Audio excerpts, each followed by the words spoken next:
Bonjour, dans ce cours G2, nous allons parler de la dynamique des enveloppes internes de la Terre, enveloppes dont la structure et la composition ont été abordées dans le cours précédent G1. Alors le plan il va être en deux parties. La première chose que l'on va voir c'est la lithosphère, l'enveloppe superficielle qui est affectée de mouvements verticaux et horizontaux. Et ensuite nous nous intéresserons au manteau sous-lithosphérique qui est affecté de mouvements de convection qui sont liés à la dissipation de la chaleur interne. Donc, commençons par la lithosphère. La lithosphère est affectée de mouvements verticaux. On va les constater et ensuite on va expliquer leur origine. Constat des mouvements verticaux. Alors effectivement, on peut mettre en évidence différents mouvements verticaux. Alors déjà des mouvements ascendants. Par exemple, l'exemple qui est bien connu, c'est au niveau de la Scandinavie, où par GPS, on arrive à mesurer donc des mouvements ascendants. L'ensemble de la région est actuellement en train de s'élever. On a la même chose au niveau du Canada, avec les flèches rouges ici, où par GPS on voit des mouvements ascendants. Alors les vitesses de ces mouvements, c'est quelques millimètres par an, voire centimètres dans certains cas.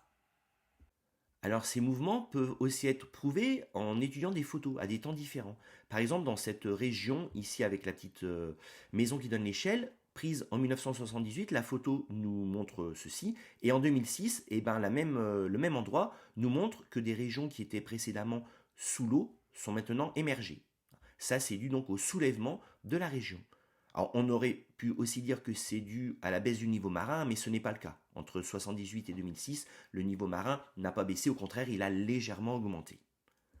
Deuxième exemple de mouvement vertical, c'est la remontée en surface des roches formées en profondeur lors des orogénèses. Lorsqu'il y a une orogénèse, formation d'une chaîne de montagne, des granites sont créés. Alors les granites, ils sont créés à forte profondeur, 10-15 km. Et désormais, quand on observe la carte de France au niveau d'une ancienne chaîne de montagne, exemple massif armoricain, on voit ces granites qui sont en surface, puisqu'on peut les voir. Ça signifie donc qu'il y a une remontée de cette zone, remontée d'à peu près 15 km justement, pour mettre ces granites à l'affleurement. Les mouvements verticaux que l'on peut mettre en évidence peuvent aussi être des mouvements d'enfoncement. On parlera de subsidence. Alors, premier exemple que je prends, c'est le cas de la lithosphère océanique. La lithosphère océanique est créée donc au niveau des dorsales. Elle est à peu près, la dorsale, à 3 km de profondeur. Et cette lithosphère océanique, au cours de la création océanique, donc, va être mise de chaque côté de la dorsale. Et au cours du temps, on va constater, par exemple, au bout de 120 millions d'années, donc cette petite portion de lithosphère va se retrouver à 6 km de profondeur. C'est ce qu'on voit sur le graphique ici. Ça signifie donc qu'en 120 millions d'années, elle s'est enfoncée d'à peu près 3 km. Ça, c'est ce qu'on appelle donc la subsidence de la lithosphère océanique. On peut prendre aussi des exemples de subsidence au niveau de bassins que l'on trouve sur la carte de France, comme les bassins sédimentaires, comme le bassin parisien. Alors le bassin parisien en coupe est ici. Donc on a eu des sédiments violets qui se sont déposés, puis des bleus, puis des verts, puis des jaunes. Et actuellement, donc si on fore ou si on fait de la sismique réflexion, on voit que la base de ceci est à peu près 3 km de profondeur. Alors, ce qui ne s'est pas passé, on pourrait penser, on avait une mer là, ici, les sédiments se déposent, ça remplit, ça remplit, ça remplit, et puis au bout d'un moment, la mer, elle est remplie. C'est pas du tout ce qui s'est passé. Là, il n'y aurait pas de subsidence. En fait, on montre que les différents sédiments ici, que l'on voit, se sont tous déposés à faible profondeur.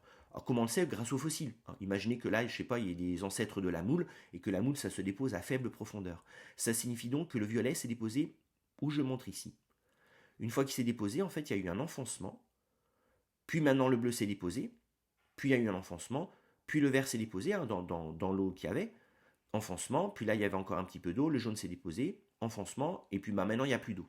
Donc ça c'est ce qui s'est passé au cours du bassin parisien, que l'on verra bien mieux quand on fera l'étude de la carte de France. Et donc il y a une subsidence, il y a eu un enfoncement d'à peu près 3 km au niveau du centre du bassin parisien. Donc là on a mis en évidence les mouvements ascendants ou descendants de la lithosphère, les mouvements verticaux. Alors la question, c'est comment on peut expliquer ces mouvements verticaux. Alors la première explication, c'est l'explication majoritaire, souvent dans les différents cas, c'est que les mouvements verticaux, ils s'expliquent très bien par l'équilibre archimédien de la lithosphère sur l'asténosphère. L'idée, c'est que quand l'équilibre n'est pas réalisé, quand P n'égale pas constante sur la surface de compensation définie dans le cours G1, il y aura un mouvement vertical qui permettra d'atteindre l'équilibre. C'est ce qu'on appelle un rééquilibrage isostatique. Alors l'analogie que l'on peut faire ici, c'est donc des glaçons posés sur l'eau. Alors si je mets tout à l'équilibre, si je fais rien du tout, donc P égale constant sur la surface de compensation ici. Alors dans mon exemple ici, je ne suis pas à l'équilibre justement. J'ai mis un glaçon que je maintiens artificiellement dans cette position-là. Alors là, qu'est-ce que j'ai? Là, j'ai un déséquilibre. À l'endroit ici, la pression elle est plus grande qu'à côté. Ça se voit très bien. La pression en ce point-là, c'est tout le glaçon qui appuie plus l'eau, qui appuie ici, qui me fait le P0. Et à côté ici, ben, c'est tout ça qui appuie. Donc j'ai la même chose, sauf que là, j'ai de l'eau à la place du glaçon. Comme l'eau, la densité est plus grande que le glaçon, P1 du coup est plus grand que P0. Et bien si je lâche, le glaçon il va s'enfoncer, il va descendre de telle sorte qu'à la fin il y ait équilibre. J'ai un rééquilibrage ou un réajustement isostatique. Je peux faire la même chose ici. Je prends un glaçon, artificiellement je l'enfonce, donc ben, j'ai un déséquilibre, puisque ici j'ai P0, et à côté, ben, j'ai quoi qui appuie à côté? J'ai l'eau qui appuie, comme ici, hein, pareil. J'ai le glaçon qui appuie, comme ici. Par contre, la petite portion supérieure, là, il n'y est pas. J'ai de l'air à la place. J'ai donc un déficit de masse à cet endroit-là. P2 plus petit que P0. Si je lâche, mon glaçon y remonte. De telle sorte qu'à la fin, il y ait équilibrage. Donc ça, c'est le principe théorique, mais on peut tout à fait l'appliquer justement au mouvement que l'on a pu voir précédemment. Alors prenons l'exemple du Canada ou de la Scandinavie qui actuellement sont en remontée.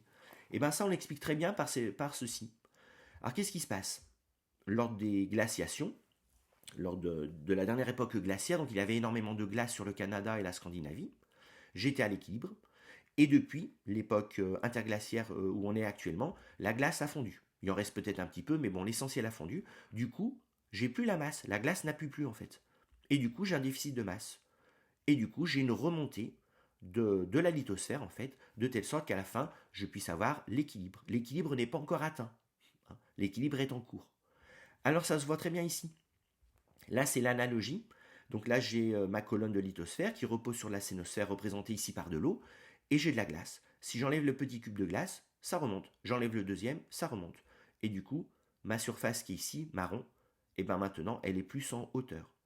Donc là, il y a un rééquilibrage qui se fait à l'échelle de mon expérience en temps réel, puisque je suis sur de l'eau.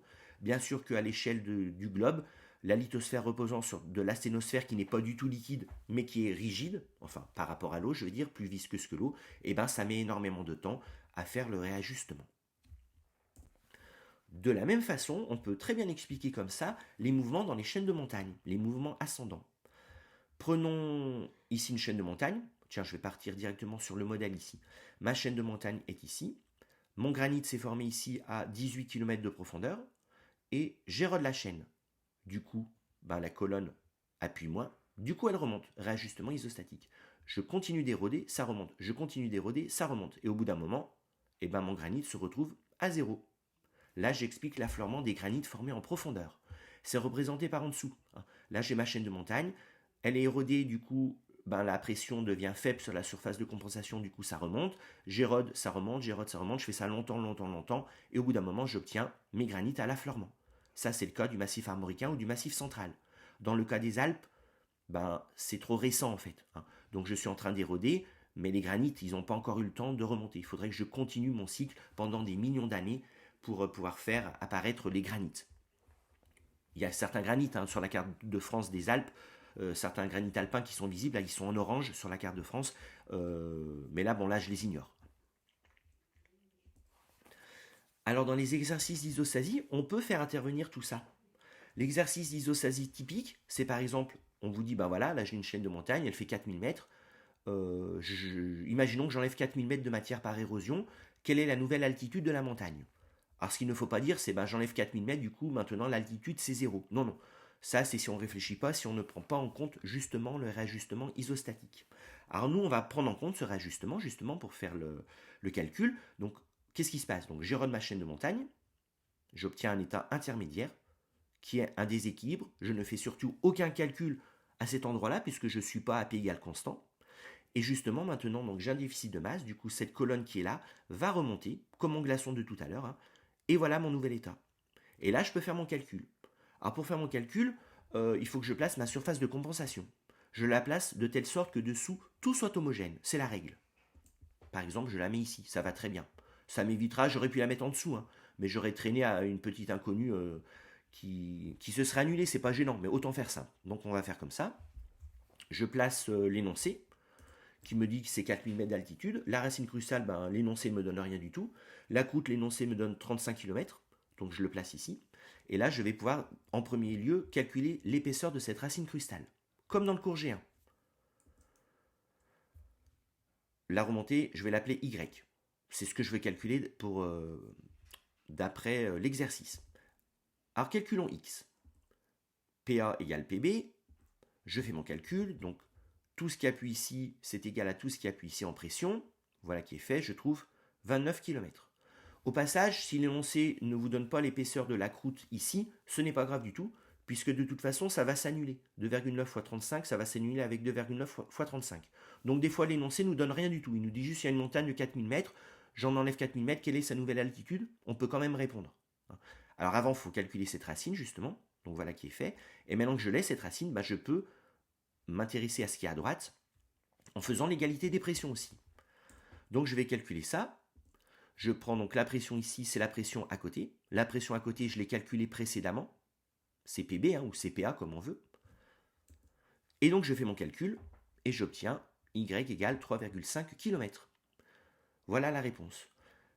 L'énoncé peut nous dire aussi, maintenant que j'ai 3,5, je peux encore éroder ça.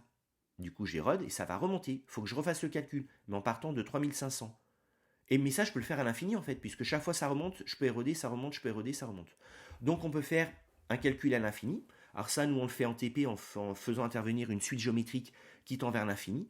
On peut aussi tout simplement raisonner, pas mathématiquement, raisonner de la façon suivante, qui est qu'au bout d'une infinité de cycles de érosion-réajustement, j'érode, ça remonte, au bout d'un moment, je vais obtenir ceci. Ceci, c'est mon état final, avec mes granites qui arrivent à l'affleurement. J'ai enlevé combien de matière? Si je raisonne, j'ai enlevé l'équivalent de C4000 et de C29000 pour obtenir ça. Donc finalement, quand une chaîne de montagne de 4000 mètres devient une chaîne de montagne de 0 mètres, je n'ai pas enlevé 4000 mètres, j'ai enlevé 33 000 mètres, d'après cet exercice. Petite remarque de BCPST2, qui est ici hors sujet, concernant une autre cause de la remontée des roches en montagne. Donc nous, on a vu une cause importante, c'est le réajustement isostatique. Vous verrez l'année prochaine qu'il y a d'autres causes qui permettent la remontée des roches, notamment l'étalement tardio-orogénique, en fin d'orogénèse. Qu'est-ce qui se passe? C'est un petit peu l'effet camembert. Un camembert que vous mettez dans une boîte comme ça, qui est contraint par ses boîtes, donc à une certaine forme, si vous le sortez de la boîte et qu'il fait assez chaud, le camembert va s'écouler en fait. Là, on voit qu'il s'écoule ici. Les forces gravitaires, finalement, l'emportent sur les forces de maintien qui n'existent plus s'il est sorti de sa boîte. Donc, plein de failles normales ou de fluage, ça va dépendre de sa viscosité, en fait, de sa température. Et donc, les morceaux de roche qui étaient en profondeur vont pouvoir se retrouver ici en surface. C'est l'effondrement de la chaîne, l'étalement tardio-orogénique, on dit. On en parlera un petit peu quand on fera le TP Quart de France. L'explication du réajustement isostatique marche aussi très bien dans le cas de la lithosphère océanique qui est en subsidence. Alors expliquons ce qui se passe. Donc vous savez, la croûte océanique est formée au niveau des dorsales, à cet endroit-là. Par exemple, à 2 km de profondeur. Voilà, le 1300 degrés est à cet endroit ici. Il est ici le 1300 degrés. Ça veut dire qu'il n'y a pas de manteau lithosphérique. Il n'y a que du manteau asténosphérique de densité à peu près 3,25. Cette petite colonne-là que je prends en compte, qui est représentée ici, elle va être déplacée à droite et à gauche lors de l'expansion océanique. Et de plus en plus, plus le temps passe, plus la colonne se retrouve de plus en plus vers la gauche et vers la droite. Alors cette colonne, qui est ici par exemple vers la droite, qu'est-ce qui se passe? Plus elle est loin de la dorsale, plus elle se refroidit. Ça signifie que le 1300 degrés, finalement, va s'enfoncer de plus en plus. C'est ce qui est représenté là. Le 1300 degrés, maintenant, il est ici. Ça signifie donc que de l'asténosphère s'est transformé en manteau lithosphérique, qui est ici en bleu. Le manteau lithosphérique apparaît. Et plus j'attends, plus je suis loin de la dorsale, plus le 1300 degrés est en profondeur. Donc voilà, ça s'est représenté ici. Ça signifie donc que j'ai fait apparaître de la densité 3,3 au détriment de la densité 3,25. Ça signifie donc que ma colonne, maintenant, est plus lourde. Donc, il va y avoir un réajustement isostatique et la colonne va s'enfoncer. C'est représenté ici dans l'exercice associé à cette figure-là. Donc, ça s'enfonce. Et moi, tout ça, je peux calculer de la même façon que tout à l'heure. Je peux calculer que par exemple, si je fais du manteau lithosphérique sur une épaisseur de 162 km, eh ben, j'obtiendrai un enfoncement de 5 km par le calcul. Ou, si l'énoncé me donne le 5 km, je peux en déduire par le même calcul mais à l'envers, l'épaisseur du manteau lithosphérique. Donc dans l'explication, c'est juste ça, c'est très simple, hein. La colonne, en fait, du fait de son refroidissement, ben, va s'alourdir et du coup, par réajustement isostatique, va s'enfoncer. Plus je suis loin, plus la lithosphère est épaisse, plus la colonne s'enfonce. Ça m'explique pourquoi, quand je m'éloigne de la dorsale, je vais de plus en plus en profondeur. On parle de subsidence thermique, c'est dû à un refroidissement de la lithosphère ici. Alors, des fois, l'explication du réajustement isostatique ne marche pas. Il faut faire intervenir donc une deuxième explication qui est donc justement l'intervention de forces tectoniques. Alors voyons voir ceci au niveau d'une zone de subduction. Au niveau d'une zone de subduction, on a une plaque ici qui plonge. En plongeant, hein, elle recule petit à petit, c'est ce qu'on appelle le rollback ici. Et quand je fais une étude des anomalies à l'air libre au niveau d'une fosse, je me rends compte qu'il y a une anomalie à l'air libre négative, pile à cet endroit-là. Alors, ça veut dire quoi? L'anomalie à l'air libre, hein, quand elle est nulle, c'est qu'on est à l'équilibre, ça veut dire qu'on est en déséquilibre. Et en l'occurrence ici, comme c'est négatif, c'est que je n'ai pas assez de masse. Autrement dit, ça devrait monter. En moi, ce que je constate, on le voit ici au temps T1, au temps T2, c'est qu'au contraire, ça s'enfonce. Ce n'est pas logique, ce n'est pas de l'isostasie, ça. Il faut faire intervenir autre chose. Alors c'est quoi l'explication? On va voir ça avec l'analogie ici. Vous imaginez que vous avez plein de petits glaçons qui sont tous collés par un petit fil et que vous appuyez, vous mettez un poids sur le glaçon qui est ici. Et bien tous les autres, comme ils sont liés à lui, ben, ils vont suivre en fait. Ils vont s'enfoncer. Dans la plaque en subduction, c'est exactement ce qui se passe. Alors c'est pas dans le même sens, hein, puisque là ce qui plonge c'est à gauche et là c'est à droite, mais vous avez donc le panneau plongeant qui est très très dense à cet endroit-là. C'est le principe de la subduction, on verra ça plus tard dans ce cours-là. Et donc c'est tiré vers le bas, et tous les autres ben, suivent en fait le mouvement et sont tirés vers le bas. Si jamais je casse le petit fil à cet endroit-là, tous mes glaçons ils vont remonter passivement. Si jamais là je casse ici et que donc je désolidarise mécaniquement le panneau qui plonge ici qui est peu dense du panneau qui plonge ici qui est très dense, et bien celui-là il va pouvoir remonter en fait. Donc là c'est pas ce qui se passe, là c'est tout lié mécaniquement, et donc j'explique l'enfoncement ici des zones qui sont là. Je suis en déséquilibre isostatique ici. On peut faire intervenir exactement le même principe de force tectonique pour expliquer pourquoi Venise s'enfonce au niveau de la plaine du Pô. Alors, quand je prends une carte des anomalies à l'air libre de la France, je vois qu'à cet endroit-là, j'ai une anomalie à l'air libre négative. Là, je suis au niveau de la plaine du Pô. Ça signifie que dans cette zone qui est ici, j'ai un déficit de masse par rapport à l'équilibre isostatique et donc que la région devrait monter. Or, la région ici ne monte pas du tout. C'est un enfoncement. Quand on voit la carte de France, c'est bourré de sédiments récents. Et puis quand on va à Venise, on sait bien, quand on suit les infos, que Venise est en train de s'enfoncer. Alors qu'est-ce qui se passe? Il se passe comme tout à l'heure. Imaginons notre analogie avec des glaçons, et moi je suis en train d'appuyer sur le glaçon qui est ici. Et bien tous les autres endroits vont suivre mécaniquement et vont s'enfoncer aussi. Venise est située à l'endroit où je mets mon petit point rouge là. Alors, c'est quoi qui appuie concrètement? Concrètement, c'est les Apennins qu'on ne voit pas ici, qui sont en train d'appuyer sur une écaille crustale où il y a les Alpes. Les Alpes, c'est ici. Donc là, vous avez les Apennins, en gros, qui sont en train d'appuyer sur une croûte que j'appelle A, avec les Alpes qui sont situées ici. Et entre les deux, là, ça appuie. Entre les deux, donc, j'ai un mouvement d'enfoncement qui est ici rempli de sédiments, qui est justement ma plaine du Pô. Si jamais j'enlevais par la pensée la croûte B, la croûte A, élastiquement, remonterait. Et là, toute cette zone remonterait. Ce qui n'est pas le cas actuellement du tout. Donc là, on a expliqué, dans cette partie A, les mouvements verticaux. On les a constatés, et ensuite on a fait l'explication par l'isostasie ou par les forces tectoniques. Nous allons maintenant nous intéresser aux mouvements horizontaux de la lithosphère, qui se font par l'intermédiaire de plaques qui se déplacent. Ça, c'est des choses qui ont été assez bien abordées au lycée, en première surtout, et aussi un petit peu en terminale. Avant d'aborder les mouvements horizontaux des plaques lithosphériques, on va faire un petit rappel sur ces fameuses plaques. Alors, la lithosphère, elle est découpée en plaques, comme on le voit ici. Ces plaques lithosphériques sont définies comment? Elles sont définies par des zones sismiques. C'est ça qui est important. Par définition, leurs limites, ce sont des zones sismiques. Alors ça se voit très bien parce que là, si je rajoute les différents sismes, je me rends compte que c'est tout à fait corrélé aux limites des plaques. Donc les frontières des plaques lithosphériques, ce sont donc des séismes, et au niveau de ces frontières, les plaques se bougent. Par exemple, la plaque où il y a l'Afrique ici, elle s'éloigne de la plaque ici où il y a l'Amérique du Sud. Alors, les mouvements aux frontières de plaques peuvent être de différentes natures.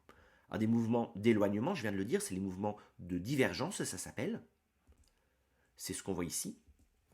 Donc, la plaque ici s'éloigne de la plaque d'ici. La frontière est ce qu'on appelle la dorsale, médio-océanique. Les mouvements aux frontières des plaques peuvent être des mouvements de convergence, où les plaques se rapprochent, on le voit ici. C'est le cas des zones de frontières qu'on appelle des zones de subduction ou de collision. Et enfin, les mouvements aux frontières des plaques peuvent être des mouvements décrochants. On parle dans ce cas de frontières failles transformantes ou frontières en coulissage.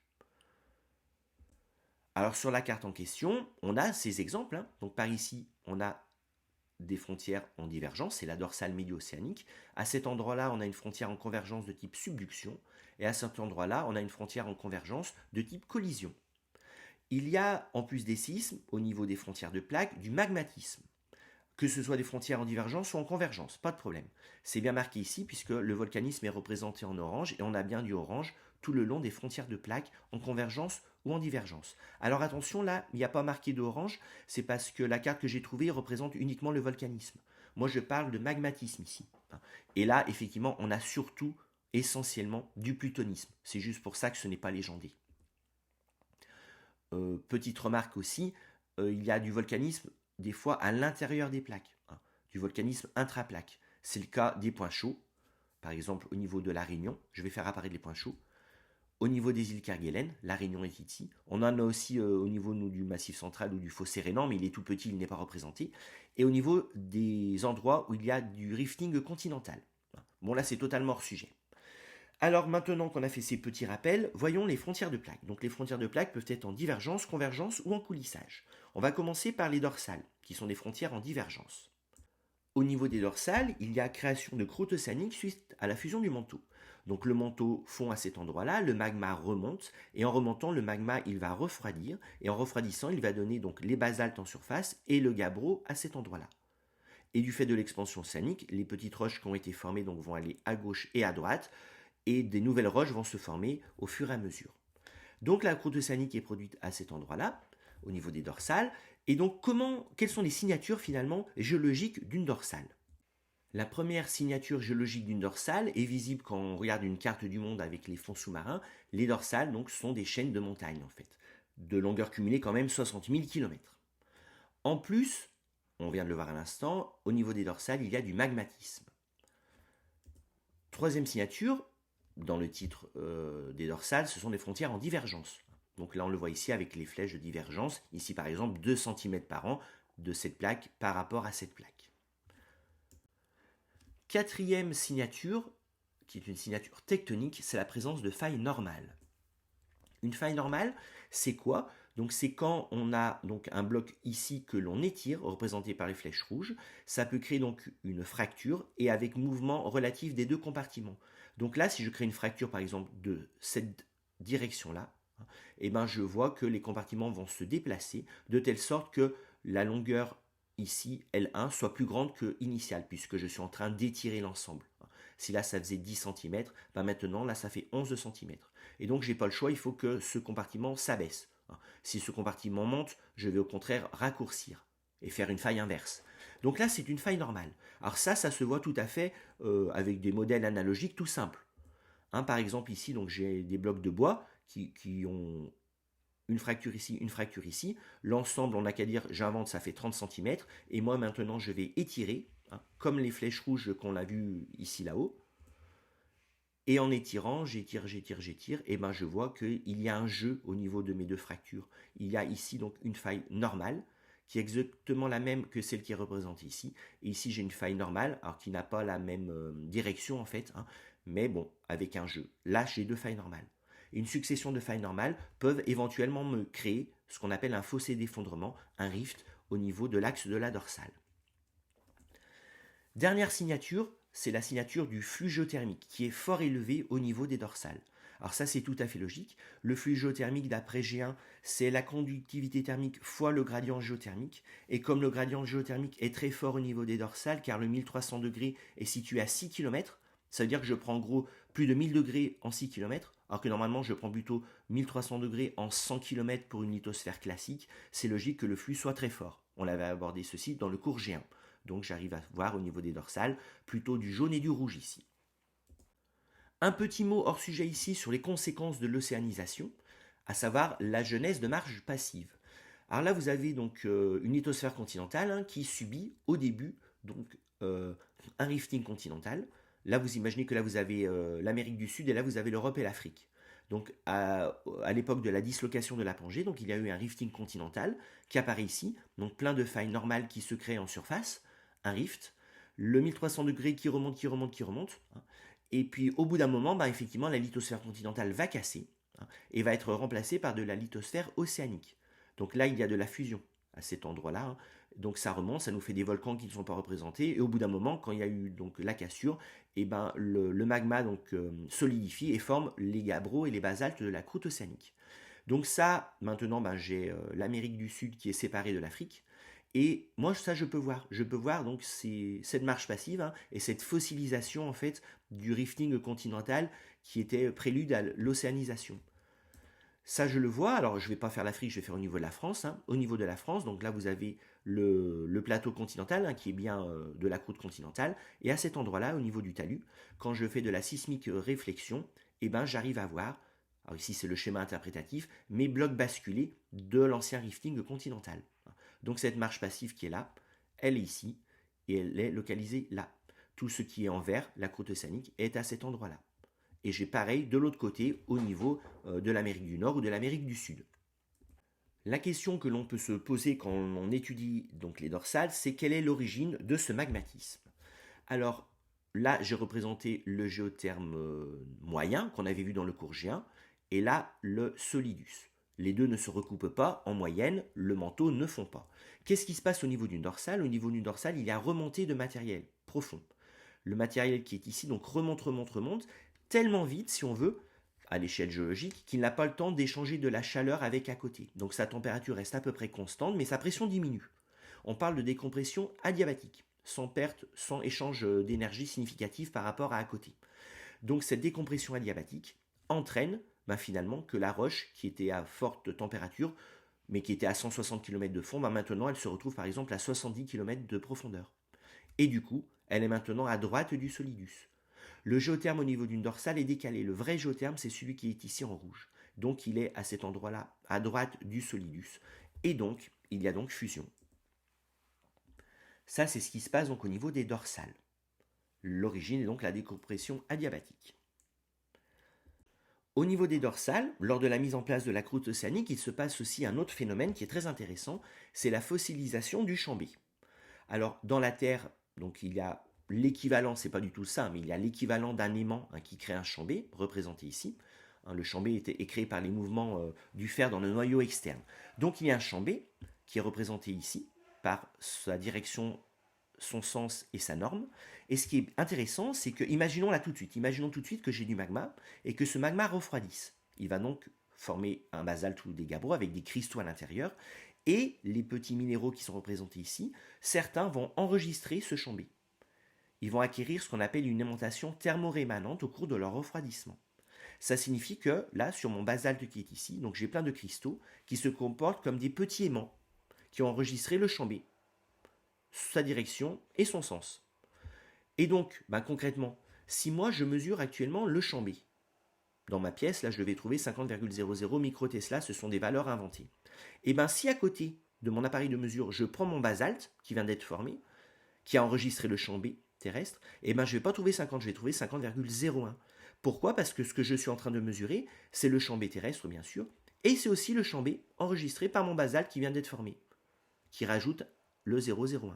Si jamais je prends ce basalte et je le retourne, et que maintenant je mesure le chambé vers le basalte, je vais trouver le chambé terrestre plus ce petit chambé de l'aimantation thermorémanente, et je vais mesurer 49,99 microtesla.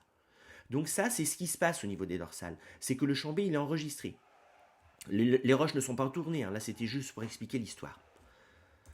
Alors pourquoi c'est intéressant? Parce qu'au cours du temps, en fait, le chambé, sa polarité s'inverse. C'est ce qu'on constate. C'est assez surprenant. Ça signifie qu'actuellement, le chambé, il est comme s'il y avait un aimant dans ce sens. C'est une période qu'on appelle normale. On va la représenter en noir sur l'échelle des inversions du champ B au cours du temps. Ça, c'est ce qui se passe depuis un certain nombre de millions d'années. Mais il y a, à l'époque, donc 0,7 millions d'années à peu près, il y a eu un changement d'orientation du champ B. Effectivement, à l'époque blanche ici, le champ B, il était comme ceci. Ça veut dire qu'à l'époque, si je me place à 0,9 millions d'années, le champ B était comme ça, et à 0,7 millions d'années, eh ben, le champ B s'est inversé. Et depuis, il est comme ça. Et ça s'est créé plein de fois. Chaque fois qu'on a mis du noir, c'est la période comme maintenant. Chaque fois qu'on a mis du blanc, c'est la période où le champ B était inversé. Et ça, on sait quand ça s'est passé. On a fait les études et on a donc la datation de ces inversions de polarité. Pourquoi ça nous est utile à fond? Ben, c'est d'ailleurs l'argument de base initial de l'expansion océanique quand même. C'est que, alors voyons voir ça, qu'est-ce qui se passe au niveau d'une dorsale? Imaginons qu'au temps T0, le champ B est comme maintenant. La croûte océanique se forme et à cet endroit-là, les roches enregistrent le champ B comme actuellement. Puis le temps passe, au temps T1, le champ B s'inverse. Les roches formées en noir ici se retrouvent de chaque côté et les nouvelles roches qui se forment sont maintenant celles qui sont en blanc, où là, elles enregistrent le champ B à l'époque du temps T1, qui était à l'époque inversée, quoi. Puis au temps T2, puis au temps T3, etc., etc. Et donc ce que j'ai, à terme, c'est que j'ai enregistré des champs B dans des sens opposés, en fait. Alors ça se voit ici. Là, c'est le champ B que je devrais mesurer. Et en fait, celui que je mesure, c'est celui qui est en rouge. Ça veut dire, alors je le mesure par un bateau, qui est ça, et là, je mesure le champ B. À cet endroit-là, par exemple, je mesure un champ B qui est un petit peu plus grand que celui que j'attends. Pourquoi? Parce que je mesure le champ B actuel terrestre, plus le champ B thermorémanent de ces basaltes, de cette croûte océanique ici. Ça s'est formé à l'époque, à cet endroit-là. À une époque qui était une époque normale. D'ailleurs, actuellement, on voit bien, à l'époque normale, le champ B qui est enregistré, c'est celui qui est actuellement. Donc, je suis comme ça. Je suis en anomalie positive, on dit. Par contre, ici, là, j'ai une anomalie négative. À l'époque, blanche, là, ça s'était formé ici. C'est le même qu'ici, ça s'était formé là. Et à l'époque du blanc, le champ B, il était de sens opposé à l'actuel. Du coup, quand je le mesure maintenant, je me rends compte qu'il est plus petit que celui attendu. Donc, j'arrive à fossiliser, finalement, le champ B de l'époque. C'est quoi tout l'intérêt? L'intérêt, c'est dans les datations, en fait. Je peux appliquer ça pour dater les vitesses de divergence. Parce que moi, je connais quand ça s'est inversé, puisque j'ai mon échelle précédente. Donc, concrètement, c'est votre petite figure qui correspond. Moi, j'ai mon échelle d'inversion des temps magnétiques. Là, au niveau de la dorsale elle est ici. Donc, j'enregistre le champ B. Le champ B par rapport au champ B théorique attendu. Si j'avais aucune aimantation thermorémanente. Donc, des fois, il est un peu plus grand, des fois, il est un petit peu plus petit. Donc, quand il est plus grand, c'est que j'ai été dans une époque noire. Quand il est plus petit, c'est que j'ai été dans une époque blanche. Et donc, je peux identifier les anomalies. Donc, la noire, c'est tout ça. La blanche qui est ici, c'est ce point-là. Pardon, pas du. Si, c'est ça, parce que là, j'ai un petit pic qui correspond au noir. Puis là, j'ai du blanc pendant longtemps, c'est celui-ci, etc., etc. Et donc, je peux identifier, par exemple, la limite ici, quand je fais mon raisonnement, ça correspond à ce pic. Donc, je peux dire que là, ça s'est formé il y a 3,55 millions d'années. Et comme c'est situé à un certain kilomètre, je ne sais pas, 150 km, peut-être, il faut faire l'application, c'est ça. Là, j'ai fait l'application. Et je peux dire, ce point-là, avant, il était ici. Et donc, il s'est éloigné de 150 km en 3,55 millions d'années. C'est comme ça que j'ai les vitesses. Les vitesses d'expansion, on les double. Parce que ça s'est éloigné à droite, mais ça s'est aussi éloigné à gauche. Si ça s'est éloigné à la même vitesse, il faut regarder s'il y a une symétrie en termes de distance. Et je trouve une vitesse d'expansion, ici, de 8,4 cm par an, par exemple. Donc ça, c'est très utilisé pour dater, c'est ce qui est fait au lycée, pour dater donc les vitesses d'expansion océanique. Remarque pour finir sur les dorsales, on constate que celles-ci sont segmentées par des failles transformantes, comme on le voit ici, le long de la dorsale atlantique, où il y a toute cette segmentation. Alors ces failles transformantes s'expliquent bien par le fait que les mouvements se font sur une sphère et non sur un plan. En effet, sur une sphère, d'après Euler, le mouvement donc ici d'une plaque A par rapport à une plaque B, c'est une rotation autour d'un axe qu'on appelle axe eulérien, qui passe par le centre du globe et qui perce donc la surface au niveau de ce qu'on appelle les pôles eulériens. Donc là, la plaque A est en train de se déplacer, comme je le fais en ce moment. On le voit avec les vecteurs vitesse, comme ceci. Elle fait une rotation autour de cet axe représenté là. Alors, ce n'est pas nécessairement l'axe géographique, pas du tout. Si par exemple la plaque A elle se déplace, comme je le fais actuellement en rouge, selon ces vecteurs-là, elle est en train de tourner ici, hein, ben là, l'axe de rotation eulérien, il sera comme ça. Alors, comme pour la géographie, on définit l'équateur eulérien. Hein, et on définit, comme pour la géographie, les latitudes. Hein. Alors, les grands cercles ici représentent les différentes latitudes eulériennes, on peut dire. Et ce qui est intéressant pour nous, pourquoi je parle de ça maintenant, c'est parce que la direction des failles transformantes, elle donne exactement la direction des vecteurs vitesse. On le voit ici. Donc ça nous aide. Ça nous dit en gros qu'ici, au niveau de l'océan Atlantique, eh ben, la plaque africaine par rapport à la plaque américaine, elle se déplace selon des vecteurs qui sont donnés par la direction des failles représentées ici. Alors ce qui est aussi intéressant pour nous, quand on va faire les vitesses, c'est de constater que les vitesses ne sont pas les mêmes, les vitesses de déplacement de la plaque A par rapport à la plaque B. Alors imaginons que la plaque A, elle tourne comme ça, c'est indiqué ici, à une certaine vitesse angulaire qui est constante hein, pour tous les points. Imaginons ce point-là, en une seconde, imaginons qu'il parcourt tout ceci, et bien le point qui est ici, en une seconde, il parcourt tout ça. Il parcourt le même angle, c'est la même vitesse angulaire, c'est ça l'oméga. Par contre, la vitesse linéaire, c'est pas du tout la même. Le point que je montre ici, imaginons qu'en une seconde, c'est faux, c'est pas en une seconde bien sûr, mais c'est l'idée, donc en un certain temps, imaginons qu'en une seconde, allez, en 1 million d'années, il parcourt tout ça, hop, et bien lui, le point, il parcourra tout ça. Il parcourra moins, en kilomètres je veux dire. Par contre, il parcourra bien le même angle. Donc ça veut dire que la vitesse linéaire va changer. La vitesse linéaire, elle sera d'autant plus forte qu'on est proche de l'équateur eulérien. Et d'autant plus faible qu'on est proche du pôle. Par exemple, ici, ça va juste parcourir ça. Donc la vitesse oméga, elle est constante tout le long de la plaque. Par contre, la vitesse linéaire, elle va changer. Alors effectivement, il y a un lien entre les vitesses angulaires et les vitesses linéaires. Alors si je prends un disque ici, je vais prendre même deux disques, le petit bleu et le petit rouge. Imaginons que le disque il tourne à une certaine vitesse angulaire. Alors moi je vais faire avec des chiffres, hein, mais après on fera bien sûr en expression littérale. Donc si je prends avec des chiffres, imaginons que le rayon ici ce soit 10. Donc le périmètre c'est 2 pi fois r, donc c'est 62,8 par exemple. Imaginons que le rayon R2 ce soit 20 cm. Donc le périmètre c'est 2 pi fois 20, c'est 125 cm du coup. Imaginons que le disque qui tourne à 0,2 radians par seconde. Ça veut dire qu'en une seconde il fait 0,2 radians, en 2 secondes il fait 0,4 radians, etc., etc. Et au bout d'un moment il va faire 2 pi radians. Le temps mis pour faire 2 pi radians, c'est une règle de 3. Hein. J'ai mis une seconde pour faire 0,2 radians. Pour faire 2 pi radians, je mets 2 pi divisé par 0,2. Je trouve 31,4 secondes dans mon application numérique. Et donc, ça veut dire que ce point-là, il fait tout ça, tout ça, tout ça, et il revient ici en 31,4 secondes. Or, son périmètre, c'est 62,8. Donc, je peux calculer la vitesse de ce point. La vitesse représentée ici. La vitesse, j'ai donc parcouru 62,8 cm en 31,4 secondes. J'obtiens 2 mètres par seconde. Je peux faire pareil pour lui. Lui aussi, hein, il est à 0,2 radians par seconde. Lui, il est à la même vitesse angulaire. Par contre, il va bien plus vite, puisque le rayon est grand. Il parcourt, lui, 125,7 cm en 31,4. Il fait du 4 mètres seconde. Ça veut dire que là, la vitesse, elle est 2 fois plus grande que ici. Alors, tout ce que j'ai fait ici, je peux le faire avec des valeurs. Hein. Je peux donc regarder avec les oméga. Le temps mis pour faire 2pi, ça va être 2pi fois 1 divisé par oméga. Ça, c'est le temps mis pour faire tout le tour du cercle.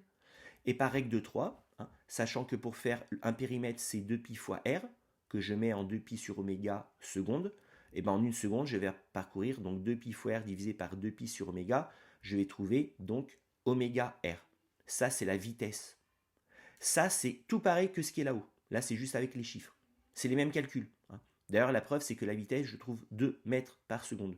Et quand je prends la vitesse oméga fois r, oméga c'était 0,2, r c'était 10, 10 fois 0,2, ça fait bien 2.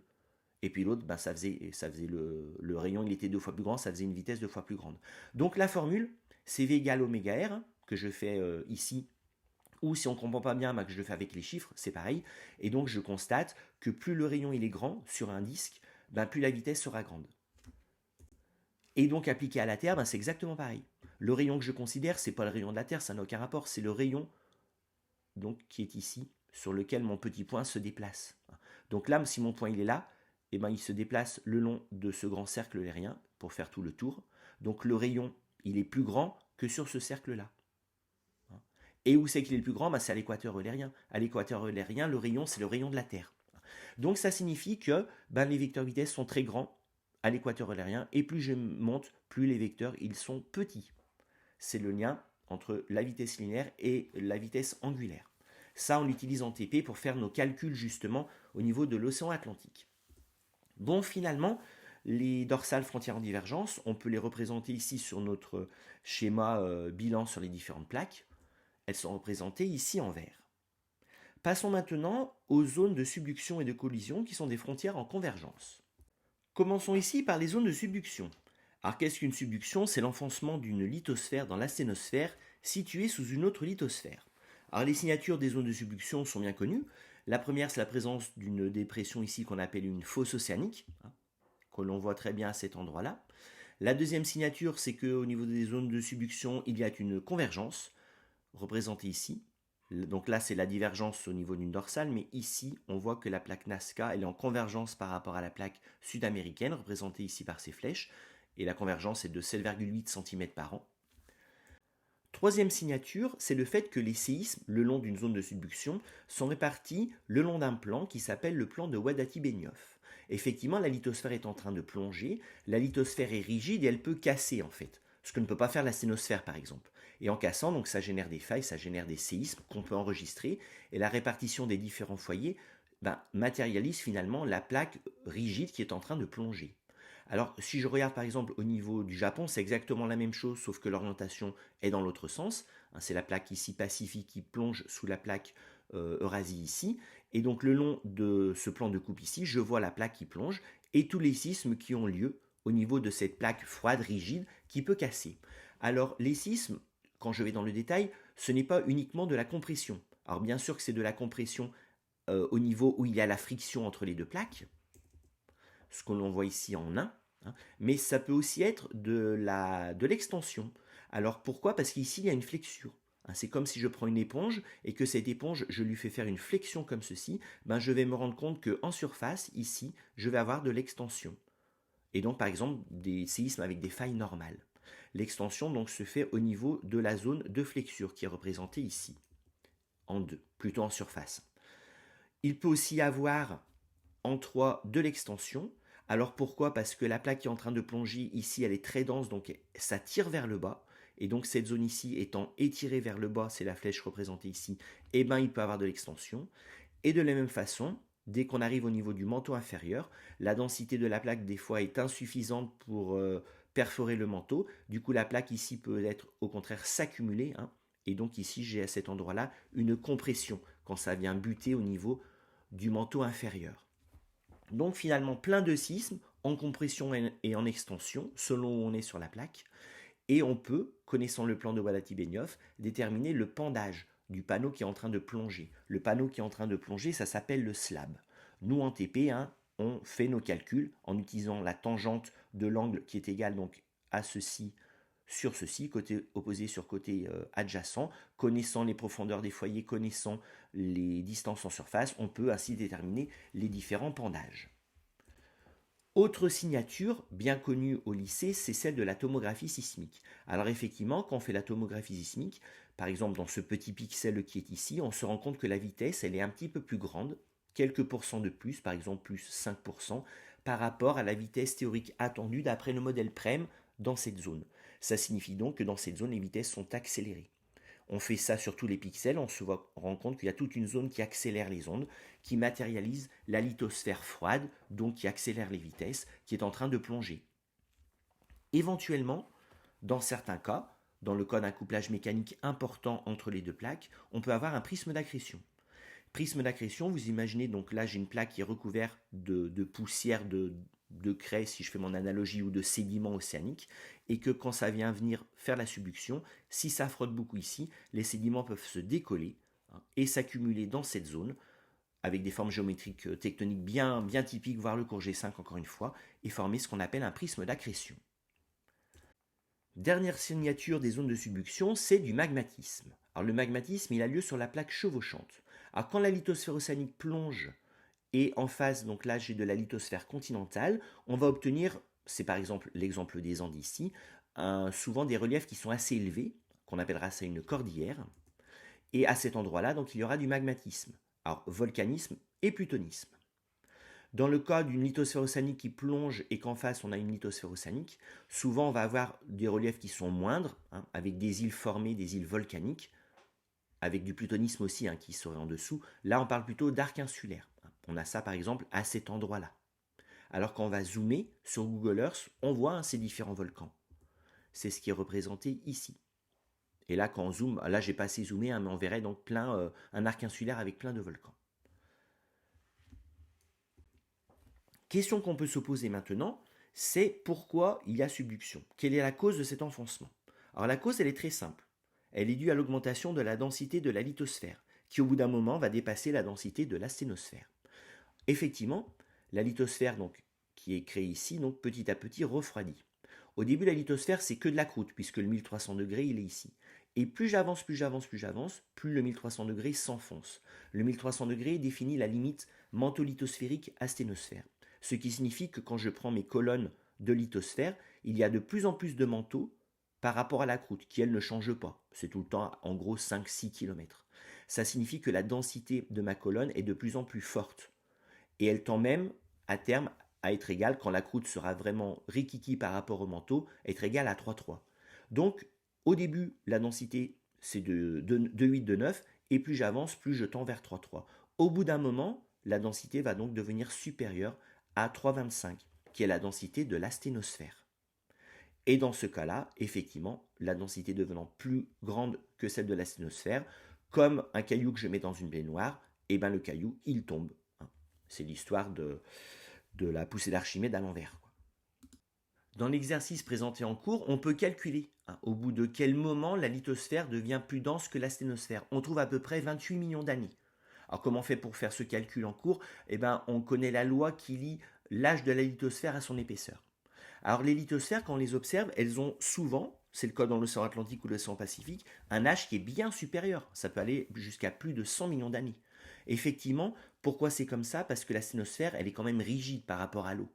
Donc c'est pas juste je mets un caillou et il tombe dans l'eau, quoi. Là, je mets quelque chose qui est plus lourd qui est plus dense que la sténosphère, mais comme il y a une résistance mécanique, ça met du temps à plonger. Donc il y a une histoire d'inertie en fait.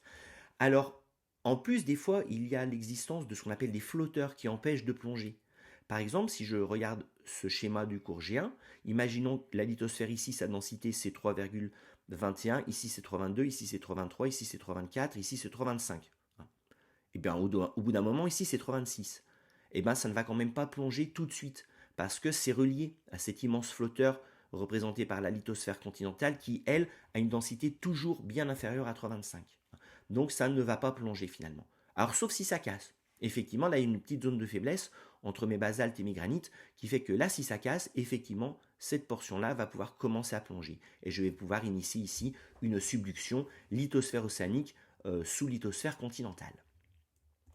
Alors petite chose quand même à rajouter, à compléter en lien avec le programme de l'année prochaine, on a tout à fait bien expliqué pourquoi il y avait plongé, c'est parce que le manteau lithosphérique s'épaissit au détriment de la sténosphère et que du coup ma colonne devient plus dense que ce qui est en dessous. Petite chose à rajouter, c'est l'histoire de la croûte. La croûte, sa densité c'est 2,8 ou 2,9, peu importe, mais en fait, plus elle rentre en subduction, plus elle est modifiée par métamorphisme et plus sa densité va augmenter. Ça favorise la plongée en fait. Parce que vous verrez l'année prochaine que le basalte se transforme en schiste vert, en schiste bleu, en éclogite, et que la densité d'une croûte formée d'éclogite, c'est bien plus grand que ici. Et du coup, on le voit ici, l'évolution de la densité de la lithosphère, finalement, elle augmente suite au métamorphisme, et du coup, ceci favorise la plongée, comme indiqué à l'instant. Alors, il nous reste une avant-dernière chose à voir, c'est pourquoi ça fond. Quelle est l'origine du magmatisme au niveau des zones de subduction? L'origine, vue bien comme il faut au lycée, c'est l'hydratation du coin du manteau, ici. Lors de la plongée de la croûte, les basaltes et même les péridotites qui sont métamorphisés vont perdre de l'eau. L'eau, elle est rentrée ici, elle s'est incorporée aux minéraux qui ont des OH, comme les amphiboles, la serpentine, les argiles. Et puis, une fois qu'on est ici, ces minéraux sont instables, l'OH est perdu, ça fait H2O. H2O se retrouve ici, dans le coin du manteau. Et alors? Et alors, ça change tout. Puisque nous, on avait considéré le géotherme ici et le solidus ici qui ne se recoupaient jamais. Ça ne se recoupait jamais parce qu'on avait considéré un solidus qu'on appelle sec, où il n'y avait pas d'eau. Mais si je commence à mettre de l'eau, d'un point de vue expérimental, je me rends compte que le solidus, c'est plus du tout celui-là. Le solidus, il est ici maintenant. Il est totalement décalé. Et en prenant donc des péridotites, eh ben, si par exemple je prends une péridotite à 160 km de profondeur, eh ben, si elle est à 1000 degrés et qu'elle est sèche, elles ne font pas. Mais si à 1000 degrés et elle a de l'eau, ben là elles font, parce que je suis à droite de cette fameuse courbe. Donc, du moment que je mets de l'eau là-dedans, ben je fais fondre la péridotite. Ça me crée un magma, le magma remonte, et il va donner des roches volcaniques ou des roches plutoniques. Alors par rapport à ce qu'on a vu sur les dorsales, les roches peuvent être quand même différentes d'un point de vue chimique. Parce que bien sûr, ça me donne un magma qui est basaltique ou gabbroïque, mais vous verrez l'année prochaine dans le cours magmatisme qui peut évoluer ici. Il peut s'acidifier et donner des roches plus acides, comme les andésites ou comme à terme d'ailleurs les rhyolites et les granites. Donc nous, on doit compléter notre figure 14 en disant que le cas des subductions, l'origine du magmatisme, c'est une hydratation. Dernier point enfin, c'est que les subductions, on peut les classer en deux types. Alors le classement se fait selon le pendage du slab et selon les contraintes sur la plaque chevauchante. Premier type de subduction, c'est celui-ci, un pendage du slab qui est faible, des contraintes compressives ici, séisme en compression sur la plaque chevauchante. Ça, c'est le premier type de subduction. On appelle ça les subductions de type Chili. Il y a un grand couplage mécanique, et donc là, c'est de la forte compression, et ça me crée donc tous ces reliefs ici, et ces nombreuses failles inverses. Deuxième type de subduction, ce sont les subductions à pendage de slab fort, ici. Quand ça plonge comme ça, en fait, il y a un petit recul de la plaque. On peut modéliser ça d'une façon analogique très simplement, je vous montrerai tout à l'heure, et ça fait que la plaque qui est au-dessus, elle a tendance à prendre l'espace libéré et à s'étaler. Donc on a beaucoup de sismes en extension sur la plaque chevauchante. Ça, c'est des subductions de type Marianne, au niveau du Japon. D'ailleurs, au niveau du Japon, qui serait ici, tout derrière, quand on voit la carte du monde, on a une extension tellement forte qu'il y a même une dorsale qui s'est créée ici et un bassin arrière-arc fait de croûte océanique. Alors il y a d'autres marqueurs associés à ces deux types de subduction extrêmes. Par exemple, au niveau des subductions de pendage de slab faible avec compression au-dessus, on a souvent des prismes d'accrétion. Parce que ici, ça frotte tellement que les sédiments sont pris en sandwich. Ici, on aura plutôt de l'érosion tectonique et l'absence de prisme d'accrétion. Autre chose qu'on peut voir, c'est que ici, la flexion de la plaque, elle est plutôt assez douce. Donc les sismes en extension sont assez faibles à cet endroit-là. Alors qu'ici, la flexion est tellement grande qu'on a de nombreux sismes en extension. Autre chose, ici, là c'est tellement tiré vers le bas que ici aussi, on a beaucoup de sismes en extension. Bon, finalement, on a deux types de subduction avec différents marqueurs. Les plus importants, c'est quand même ces schémas qui sont à droite, l'histoire du pendage du slab et l'histoire des sismes en compression ou en extension là-dessus. Et pour moi, c'est l'occasion de dire que convergence et compression ne sont pas synonymes. Des fois, quand on parle, on les emploie l'un par rapport à l'autre, c'est pas la même chose. Par exemple, ici, on a de la convergence, mais on a quand même beaucoup d'extension sur la plaque chevauchante. Je vous parlais tout à l'heure, dans le cas d'un pendage fort, du recul, du rollback, ça s'appelle, du recul de la plaque qui plonge. On le voit par cette analogie. C'est comme là, ici, le câble de l'encre qui plonge, et ça fait reculer le câble. On peut voir ça sur des modélisations de géologues. Ici, donc, on a la plaque qui est modélisée. Tout ça, c'est choisi de telle sorte que les viscosités, les rapports de viscosité soient assez cohérents. Et on voit au cours du temps, effectivement, la plaque qui plonge et le recul. On le voit ici, ça recule. Le point maintenant, il est ici alors qu'avant, il était ici, de la plaque plongeante. Et du coup, là, s'il y avait une plaque chevauchante, elle serait en train de s'étirer et de faire mes bassins arrière-arc vus précédemment. Bon, finalement, les zones de subduction, on peut les représenter. On en a donc de nombreuses sur la carte du globe, comme on le voit ici.